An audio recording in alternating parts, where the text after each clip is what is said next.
Good evening, everyone. I'm Sandy Newton. Welcome to the 26th Annual Steve Chase Humanitarian Awards. And I'm Joe Smith. We are on the red carpet getting ready to celebrate humanity.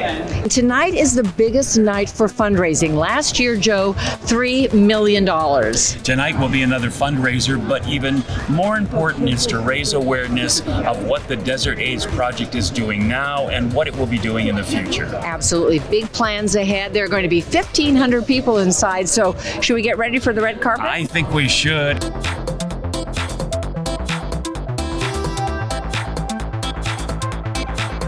Little cozy sweater. I had sound check and I was like, I don't want to get my dress on yet. Well, I don't blame But you. look what I said, no. What is the no for? No more HIV. No Great. more dinners like this. When we don't have to have dinners like this, we've won. I mean, this is the biggest event of the year, in my opinion. Nice. Also, the work that they do constantly, not just tonight. Yes. This is just a celebration of a lot of people's work and people that we need to honor, but it's every other day that they work so hard. It seems to me that your middle name ought to be Pay It Forward. Oh, I love you for that. We have one life. Thank you. And the older I'm getting, I'm starting to understand. I hear ya. Like, I hear ya. how are you going to be remembered and what do you want to leave behind? Describe what this is. It's very No, you describe it. It's beautiful, and it brings out your eyes. Oh, thank you very, very much. And we have to really thank you because for the last 5 years, you have done this beautiful Reaching for Love sculpture and the awards. And thank you so much for all of that beautiful art that you Thank you. contribute. It makes the night so special. Oh, Thank you. I'm seeing them from here, and it's very exciting for It me is because exciting. they're fabulously lit. And it's always an honor to do this every year. I think for us, it's wonderful to be honored as a couple, and this is an organization and cause we're both dedicated to. So it's a tremendous honor, and it's great to be here to celebrate other people who've done so much for people living with HIV and AIDS, but so many other causes as well. This is one of the biggest nights in the Valley, but for you as well. Yeah, it's very special. I understand they're going to have something special about Barbara, which is really nice, and we all just miss her. This is actually connected to Desert AIDS Project. Tell us how. When Will Stiles donated all the clothes to Revivals, this was among the collection. That is fabulous. Yes, I'm very excited about it. You know, this is really speaks to you because you are one of the most generous couples in our valley. Thank you very much. You know, this valley has given us a lot, and it's our responsibility to give it back. Well, you look great. Oh, thank you. And you look beautiful. You know, I know there are so many events in the desert and they each have a purpose, but this one, of course, I think is near and dear to us because NBC Palm Springs has really gotten on board in a big way to support Desert AIDS Project. Yeah, no, this is one of our highlights of the year for sure. So much so that I break out the tux, which I do exactly one night a year, and this would be it. Well, you know, you and Gary do so much for our valley, and tell me kind of the core of that. Where did that come from, that commitment? Well, you know, I love living down here. I do. I know that the Coachella Valley has got like over 500,000 people in it, but for me, it feels like a small town. And for somebody like me who's in the public eye so often, it's very valuable to me. And everybody in town treats me like just another guy. They've never bothered me for anything. They treat me like a person. It's so valuable to somebody like me. I love living here so much, and I love giving, but I love giving back, especially to this town. And so, what new music are you going to be bringing us? You know, I never stop. I know. You know, so I've got a new album coming out on Valentine's Day. It's a real sexy, real small, just me at the piano and playing gorgeous stuff. Nice. It's like I'm sitting in your living room, just playing and singing for you. And then the next album is a real big original album that'll come out at the end of the year. Well, Joe, we got Barry Manilow, we got Kristen Chenoweth. Oh my gosh. It doesn't get any better than that. It really doesn't. What a red carpet, what a night. I tell you, and the people are so generous, as everybody pointed out tonight. That's what this evening is about. Absolutely. Well, I think it's time to roll up the red carpet. Should we head inside? All right, let's do it. All right.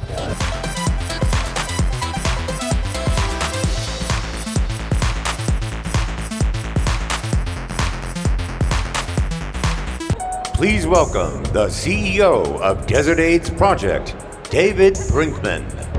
So I'm happy and proud to share that come July, it'll be my 14th anniversary at DAP.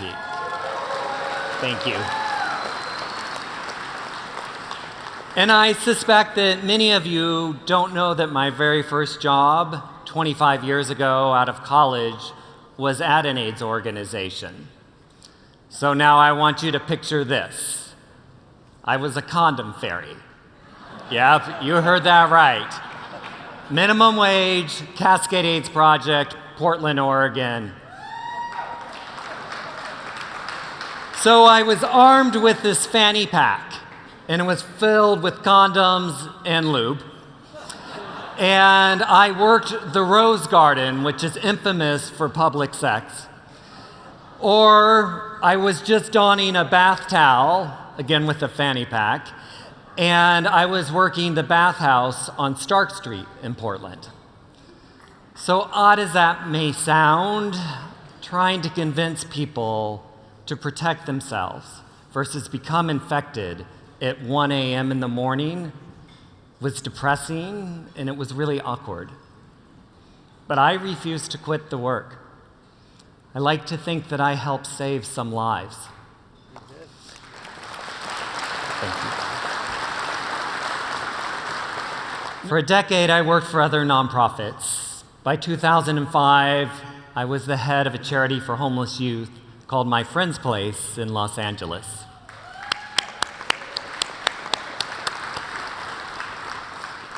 Thanksgiving of that very same year, my former husband and I came to Palm Springs. That's when I saw the article in the paper that said DAP was looking for a new CEO. Now, it's hard to find work more compelling than fighting on behalf of homeless kids. And I absolutely loved that job in LA. It was such meaningful work. The only thing that could be more meaningful would be to do the work in my community, the gay community, on the issue that touched us all so deeply, HIV.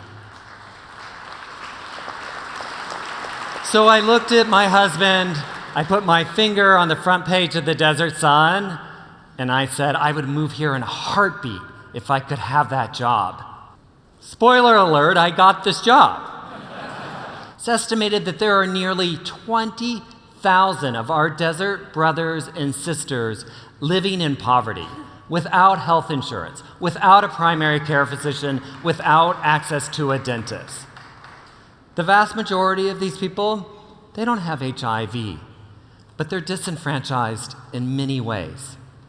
They're people of color, they're trans, they're immigrants, they're women. English isn't their first language, they're homeless. All of them need help. And many of them, they come to DAP because it doesn't matter what the letters say above our door, our reputation precedes us. They know we at DAP, we've got huge hearts, and we're not going to turn them away. Quite the opposite. We just ask, how can we help you? It turns out humanity is in my DNA. And I know it's in all of yours, otherwise you wouldn't be here tonight. So help us change again. Help us grow. Our capital campaign is underway. We are building a 70,000 square foot humanitarian and healthcare organization. Thank you. We want to create more affordable housing. We want to double the size of our health clinic, double the size of our dental clinic and our mental health program. We've gone from serving 2,000 clients to 7,000 clients, and we're gonna hit 10,000 clients. So we all know the Coachella Valley is a very, very special place. But let's prove it to the world. Let's lead by example. I'm still here, and I'm ready. Are you? I hope so. Thank you all so much. At DAP, each sunrise and sunset shines a light on stepping stones that lead our community onward and upward. One person who forever had her eye on the future during her tenure was the late, great Barbara Keller.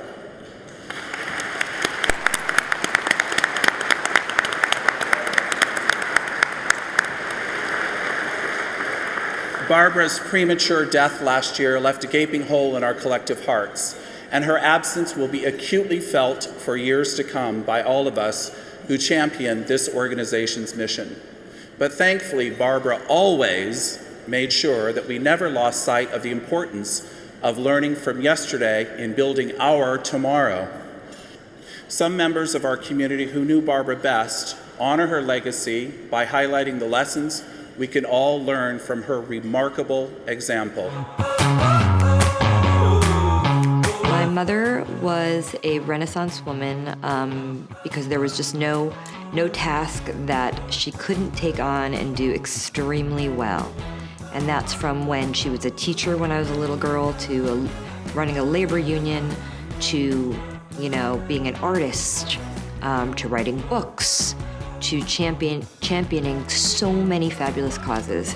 Barbara's ego was not huge, and she never wanted fame or fortune or recognition. She did what she did because she could do it and because she wanted to do it, and volunteer was what she did.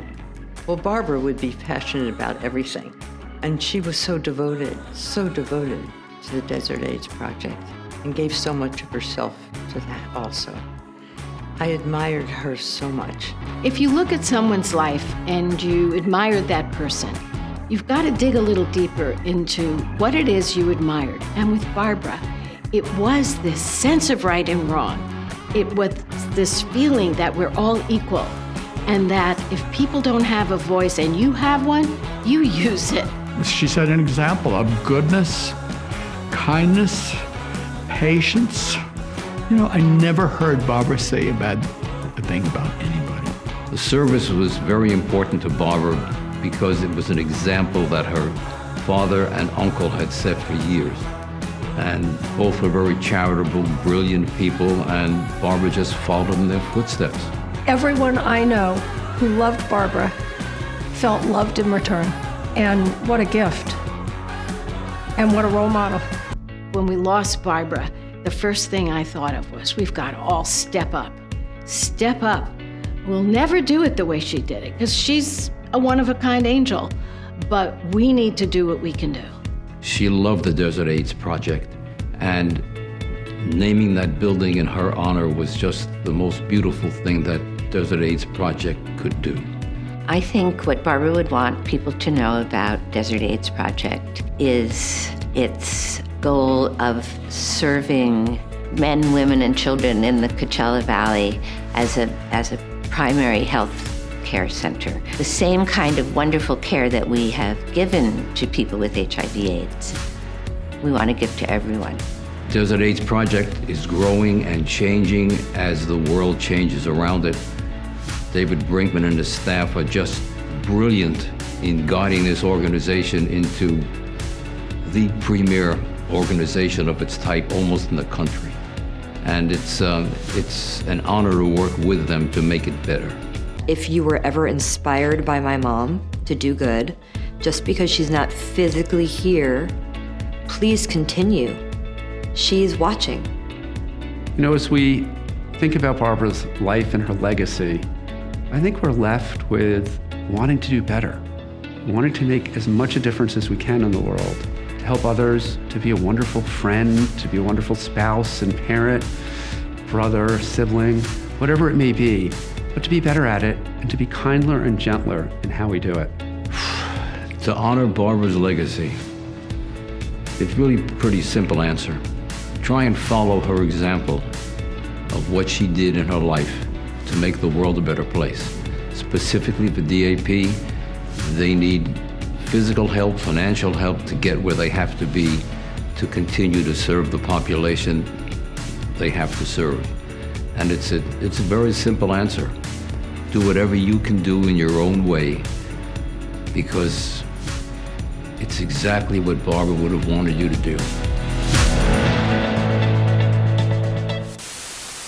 the afternoon edition of the Channel 9 News, with Hank Plant reporting. Good afternoon.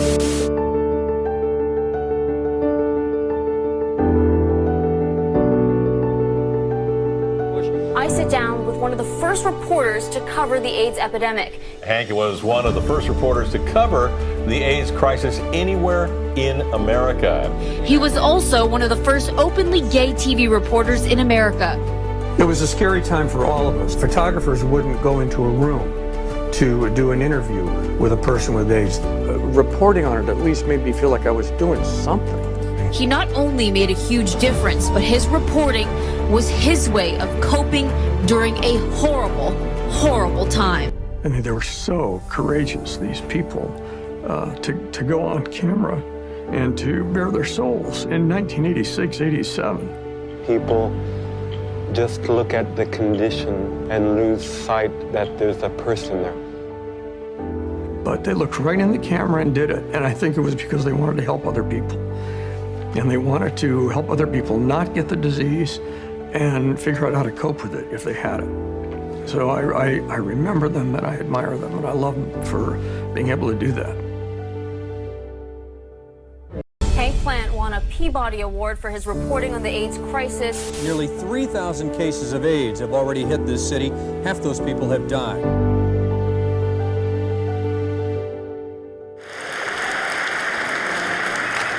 Hank is one of those reporters who was always a reporter. It's in his DNA. He was born with it, and retirement hasn't taken it away. Today, Hank is being given the Steve Chase Humanitarian Award for Arts and Activism. How appropriate for a man who's dedicated his life and career to objective reporting and social activism. His contributions to 5B and then to 5A as an actual hospital unit, and now his contributions to the documentary film, which has been nominated for a GLAAD Media Award, cement his place not only in the history of our community and of HIV/AIDS, but in the history of journalism itself. It's an honor, and it gives me such great pleasure to present this distinguished award to my really good friend and colleague, Mr. Hank Plant.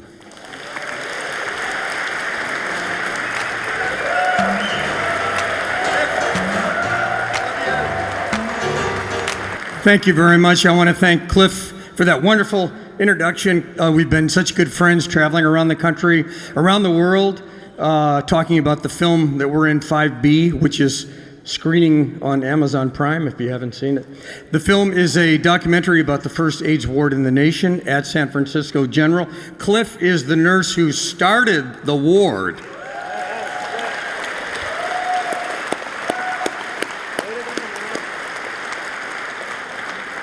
I want to thank the Desert AIDS Project for this award. It means the world to me, especially coming from such a fantastic organization. And I want to thank my husband, Roger Groth, who is just everything to me. Always, he's over there, but he's here in my heart. And the love of my life. I want to give a quick shout out to my friends at the Desert Sun over here, where I was on the editorial board for 5 years. Julie Mackinnon, Al Franco, Kate Franco, thank you for that opportunity. Do yourself a favor, buy a subscription to the newspaper. They are looking out for you. I want to acknowledge NBC Palm Springs, where I am the on-air political analyst. Gino Lamont and his wife Sandy are like family to us. I want to talk for just a minute because covering AIDS is the work that I am proudest of in my career as a reporter. As horrible as the disease is, I'm grateful that I was there at the beginning to report on it.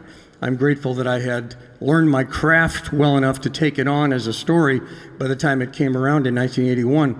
I'm grateful that I was out of the closet early on so I could bring a gay man's perspective to our news coverage.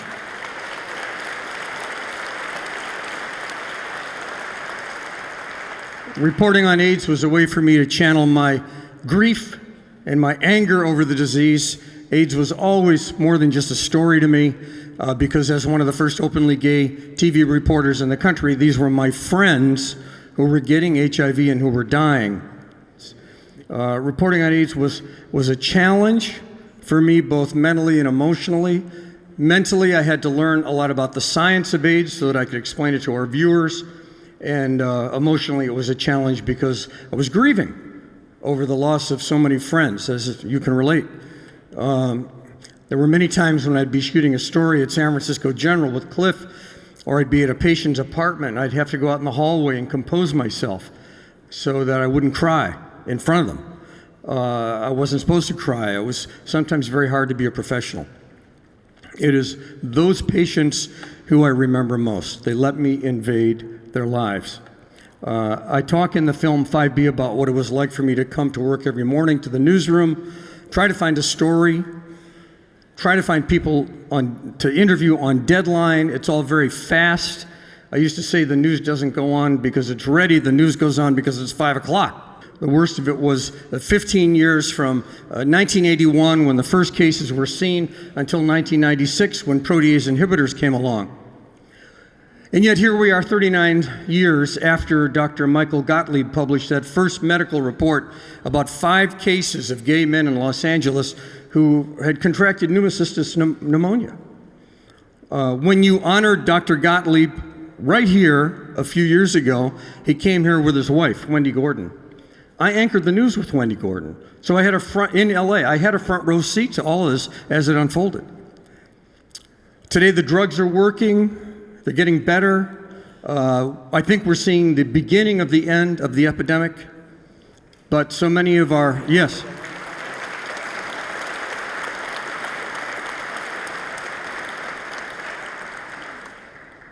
But so many of our brothers and sisters didn't make it. So many beautiful young gay men are gone. They deserve to have the last 39 years just as we did. Those are the ones I'm thinking about here right now tonight. They're the ones we honor by doing the best we can with this gift of life every single day. Thank you.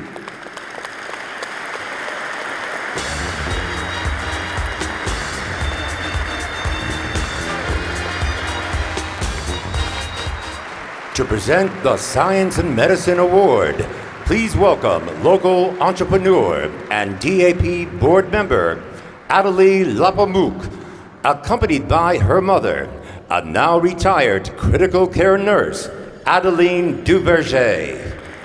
Just some of the prestigious recognitions bestowed upon Ambassador Burks include the U.S. Meritorious Service Medals and the Legion of Merit Award for her groundbreaking research, leadership, and management skills during her tenure at DoD.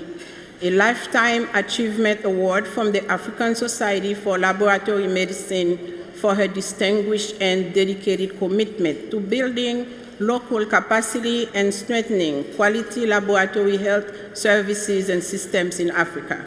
And the CDC's William C. Watson Jr. Medal of Excellence for her leadership in advancing the agency's HIV/AIDS response. To these many distinguished accolades, tonight we add the 2020 Steve Chase Humanitarian Awards Science and Medicine Award from the Desert AIDS Project. Please join us in welcoming the incomparable Ambassador Deborah L. Burks. I always like to do a little bit of a review of who the award's name is in.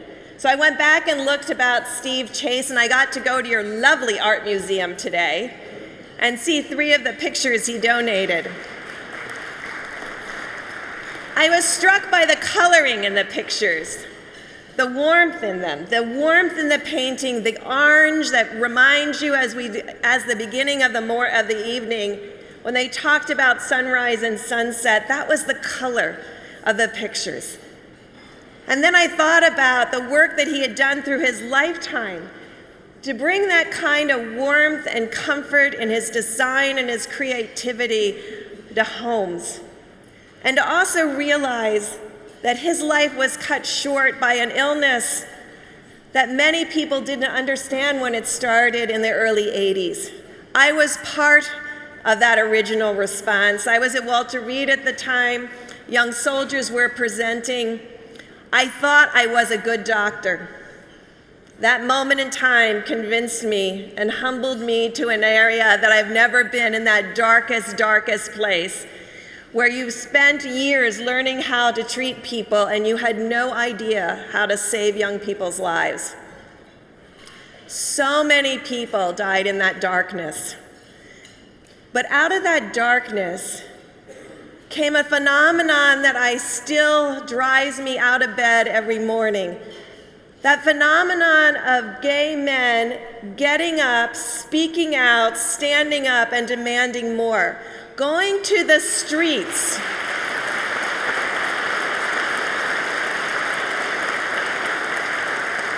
Going to the streets when they were sick themselves, when they were weak and dying, and when they knew there was nothing for them. It never stopped them, because they were part of a community that needed their voice, and they were willing to shout in that darkness to bring that early light that resulted in the response of pharmaceuticals and governments investing in the research that brought us those brilliant drugs in 1996.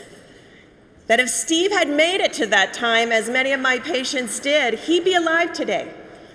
That is so amazing what those drugs are. And many service organizations at that time changed their focus.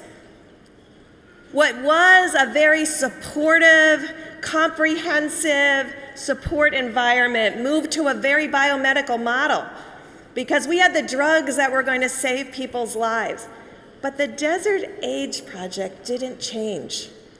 It realized, like Steve Chase, that you needed the home. You needed that place of safety. You needed food. You need to be treated with respect and dignity.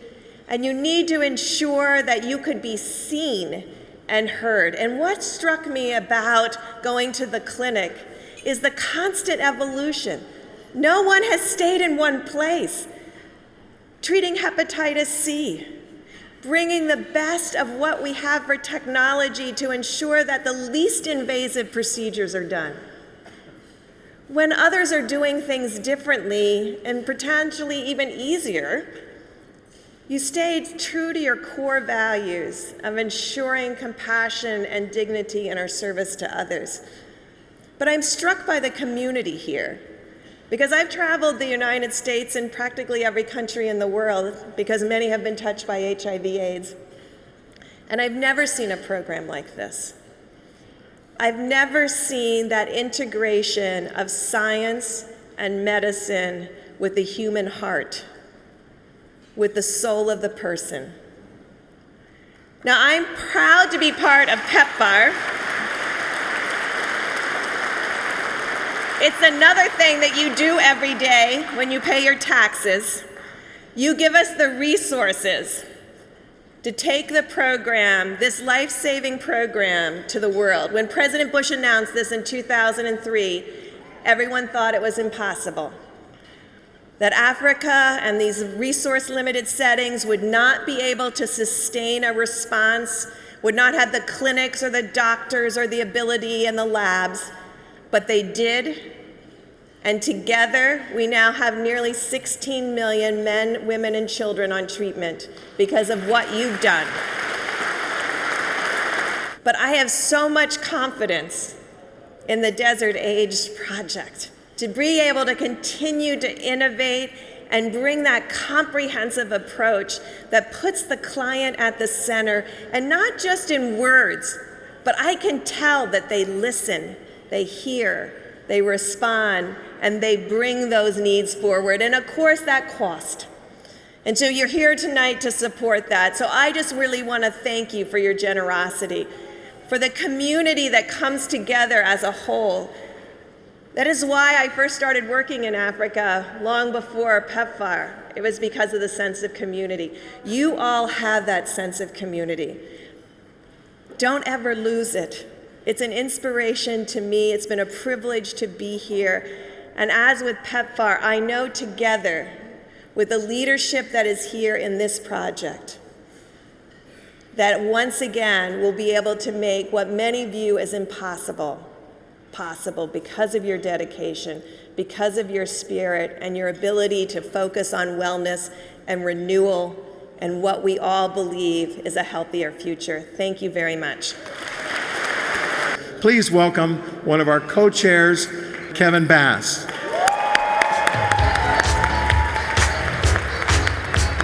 Tonight, once again, I am honored to present the Partners for Life for yet another amazing humanitarian, Gary Keefe.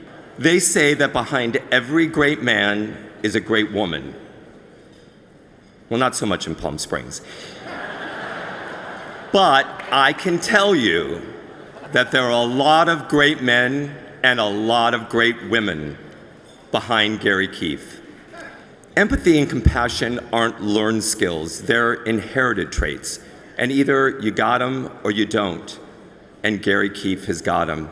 Gary's been giving his entire life, and not just giving his money, but giving of his time and wisdom as well. Gary doesn't know the meaning of the word no, hence the reason his accomplishments are so great. Gary and Barry Manilow have put on 4 Gift of Love concert series at the McCallum Theater, which have raised over $2.5 million for local charities. Yeah, give it up for that. Serving on various boards and committees with Gary Keefe is an honor. Having him as my friend is a blessing. Not just because he's smart and funny and kind and decent and loving. No. It's because Gary strives to be the best, to do the right thing, and to always put people first. He expects, no, he demands the same from his friends. And as a result of it, his friends are better. Our community is better. I am better because of Gary Keefe. Ladies and gentlemen, the recipient of the 2020 Partners for Life Award, our friend, Gary Keefe.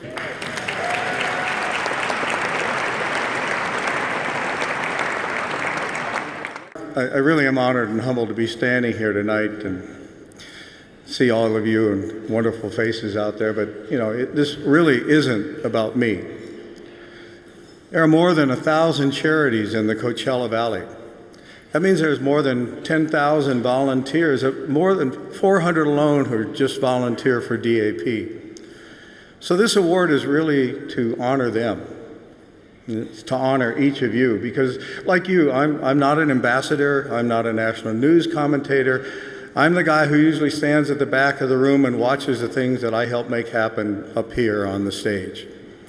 For 40 years now, all I've seen was the back of your heads. That didn't come out right, but you know what I mean.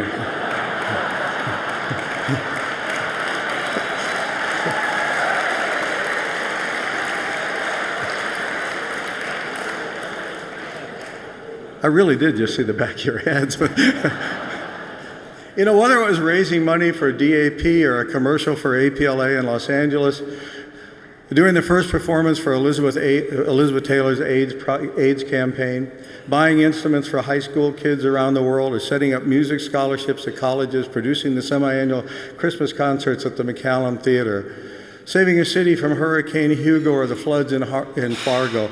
Our goal was always the same, and that goal was to give back and to involve the village and to say thanks. It really does take a village. It takes a Harold Matzner and Helene Galen and Donna McMillan and Jackie Lee Houston. It takes a village.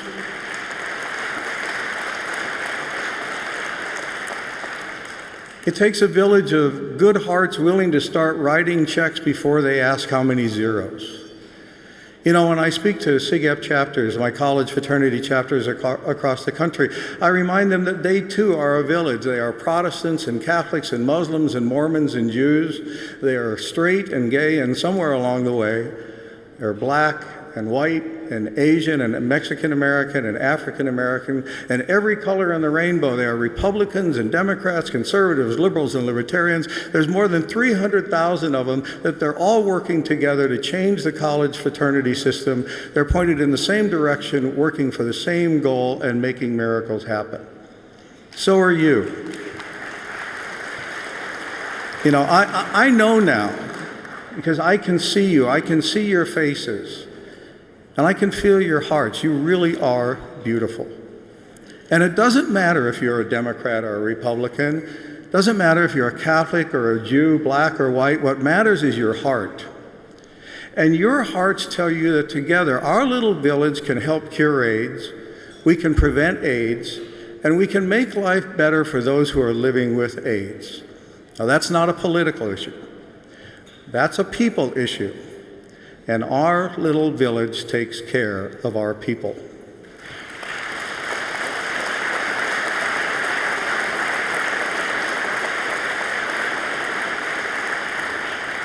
You know, when David and Kevin called me and told me that DAP wanted to honor me with the Partners for Life Award, I was actually very stoic and said thank you. Well, that's a lie.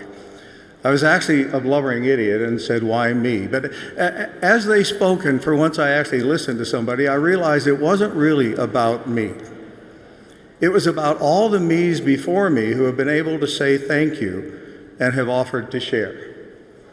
It was about the Terry Kedovers and the Barbara Kellers and the Annette Blocks. And yes, it was about my husband of 40 years, Barry Manilow.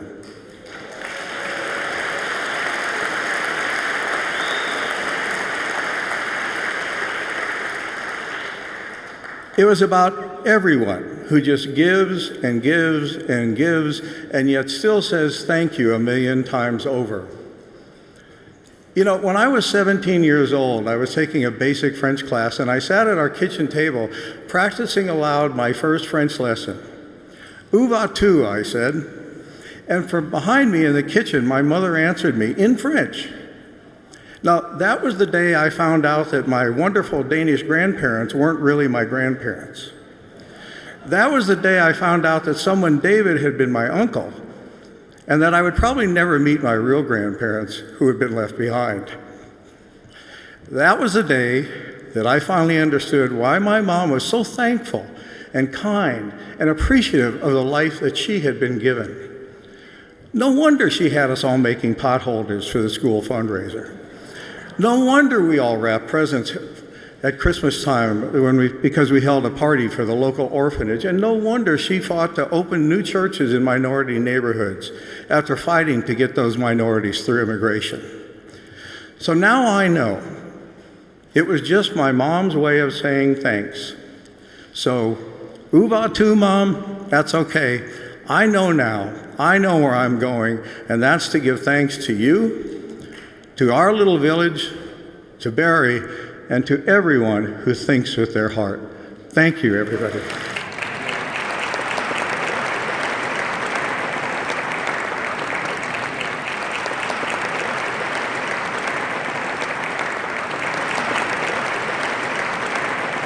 To share her talents with us, the one, the only, Christian Chenoweth. I can rub and scrub this old house till it's shining like a dime. Feed the baby, grease the car, powder my face at the same time. Go out and swing till 4 a.m. and then lay down at 5, jump up at 6 and start all over again. 'Cause I'm a woman, W-O-M-A-N. I sing it again now, y'all. 'Cause I'm a woman, W-O-M-A-N.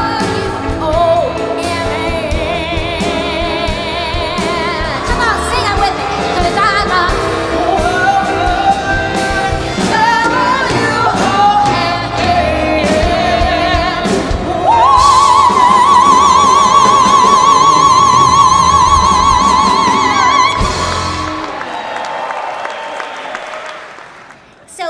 last time I was here was in 2009 when y'all were so kind enough to honor me and actually Barry too, remember?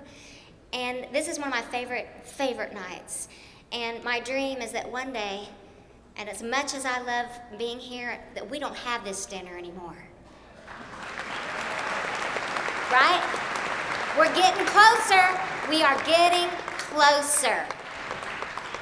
When I was, maybe 19, and that was just 10 years ago.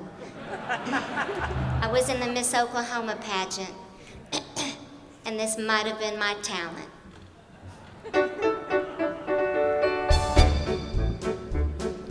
Mama is a queen and Papa is a queen, so I am a princess and I know it.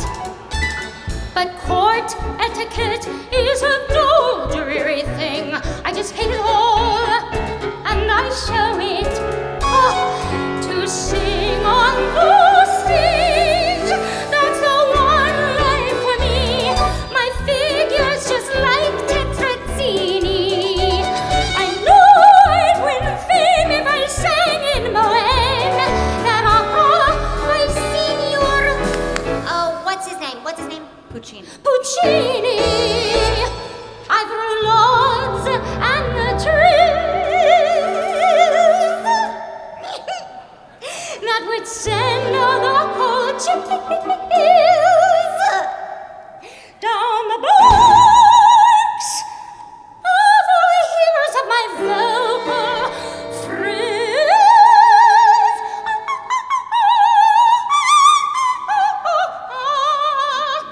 That's a frill.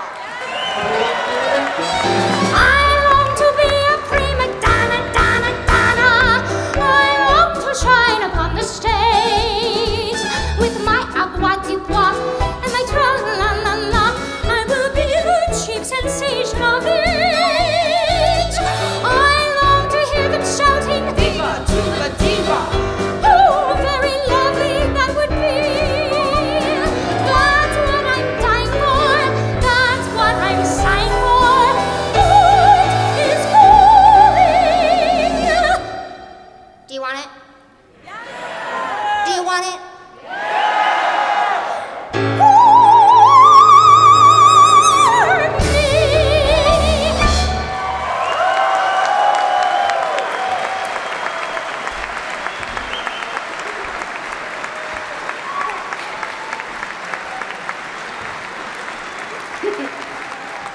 Thank you. Wait, what's that high note? D. It's a D. That was better. That was better. I'm just making sure I can still do it. Okay. And so tonight, I thought it would be a great time to honor Mr. Leonard Cohen.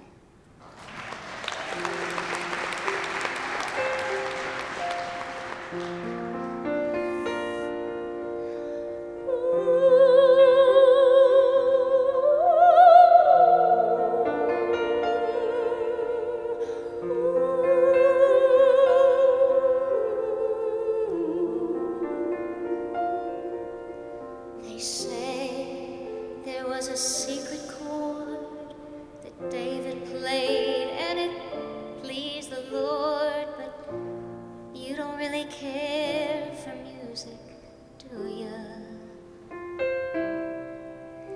Well, it goes like this: the fourth, the fifth, the minor fall, the major lift, the baffled king composing hallelujah,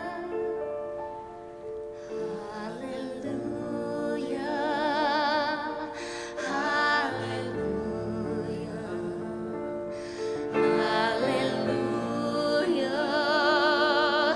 hallelujah,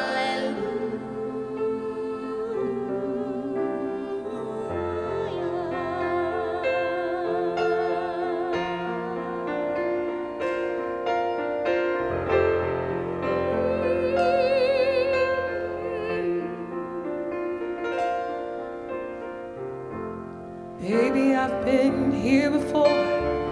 I've seen this room, I walked this floor. I used to live alone before I knew you. I've seen your flag on the marble arch, but love is not a victory march. It's a cold and it's a broken hallelujah. hallelujah, hallelujah, hallelujah,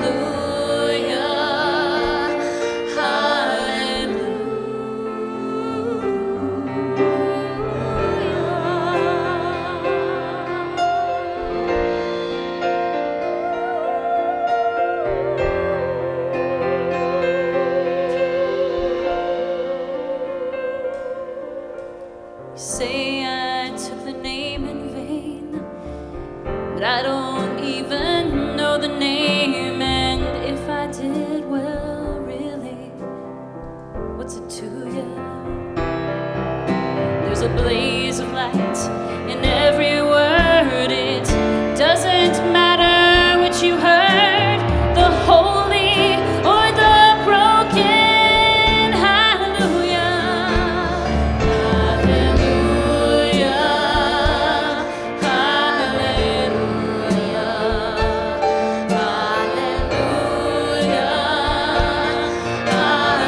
my best.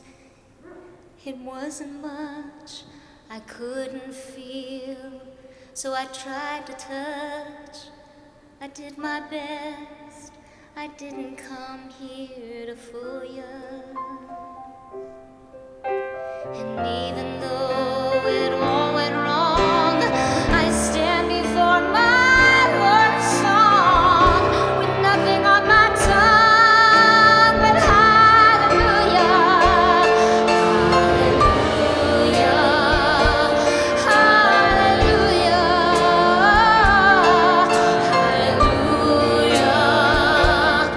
hallelujah. We can agree on this word, can we not? Let's all sing. Why not? Let me hear you sing. I can't hear you, Palm Springs. Come on.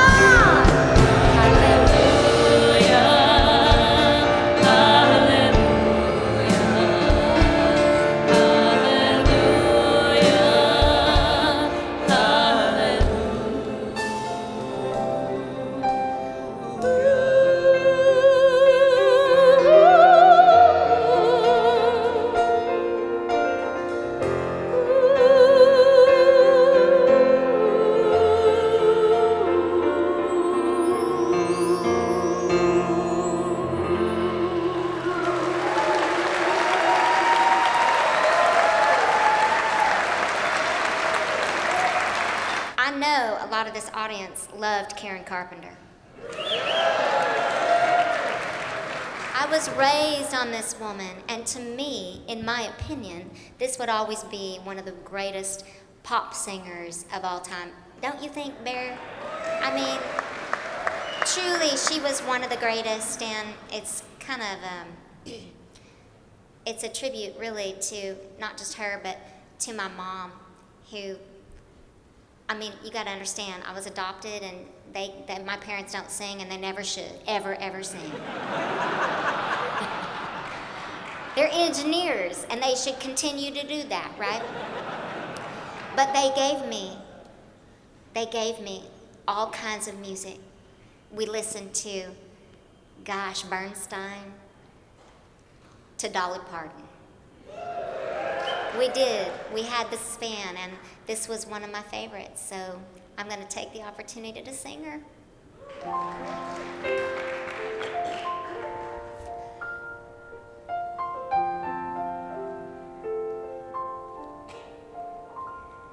When I was young, I'd listen to the radio, waiting for my favorite song. When they play, I'd sing along. It made me smile. Those were such happy times, and not so long ago. How I wondered where they'd gone, but they're back again, just like a long-lost friend. All the songs I love so well, every sha-la-la-la, every rose to shine, every sing-a-ling-a-ling that they're starting to sing so fine. When they get to the part where he's breaking her heart, it can really make me cry, just like before. It's yesterday once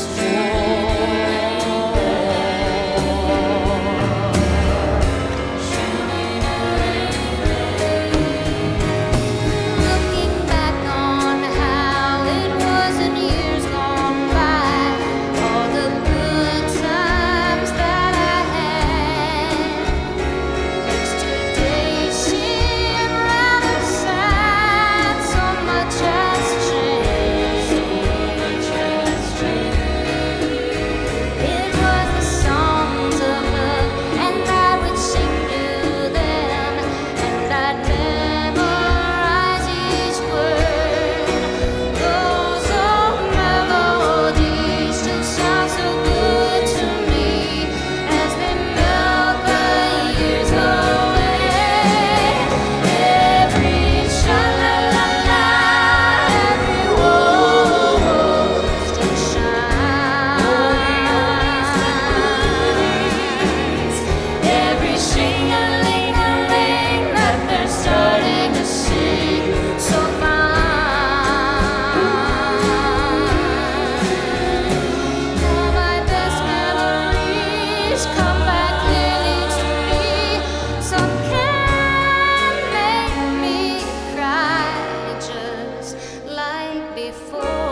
like before.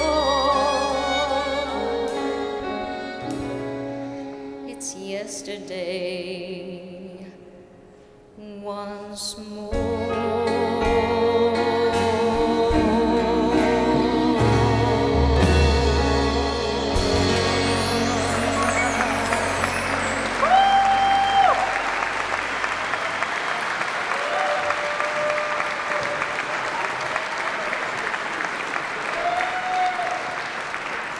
Man, I wish I'd written it. I wish I'd written it.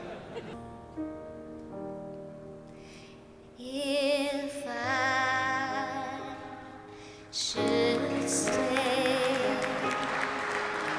I would only be your way, so I go.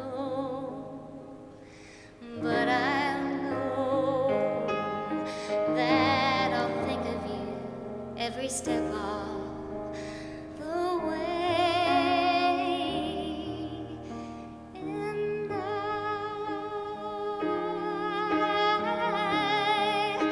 I will always love you. I will always love you.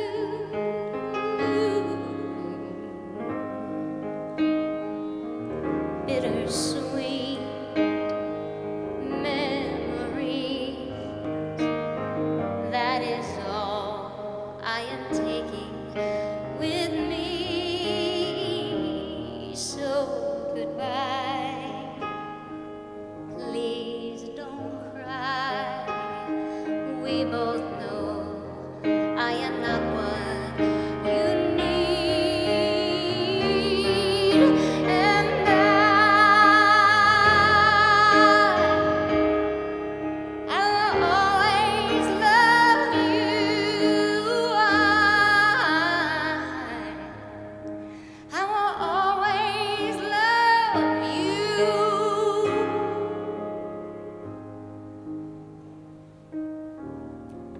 I hope that life treats you kind. And I hope that y'all have everything you've ever dreamed of. This is truth. I wish you joy.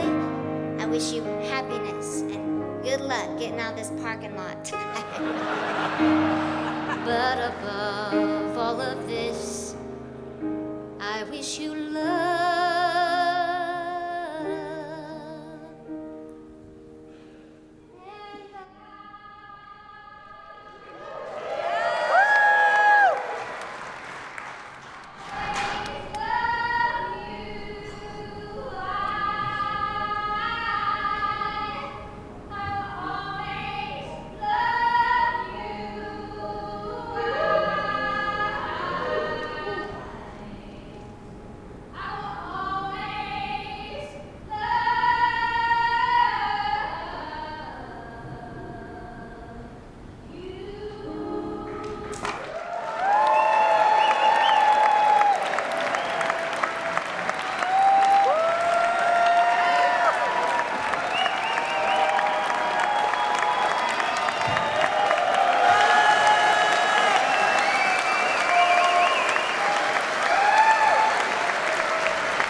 What a night, Joe. That was amazing. Kristen Chenoweth was fabulous, and of course the honorees. Absolutely, and it was a night of really giving and giving back to the community. Nothing less would happen here at the Steve Chase Awards. Exactly. When they tabulate those numbers, hopefully we'll get to that $3 million mark again. We hope so too, and it's the generosity of people like you as well that help DAP. Thank you so much. We hope you've enjoyed this look at the 26th Annual Steve Chase Humanitarian Awards. And once again, congratulations to the honorees. Good night. Good night.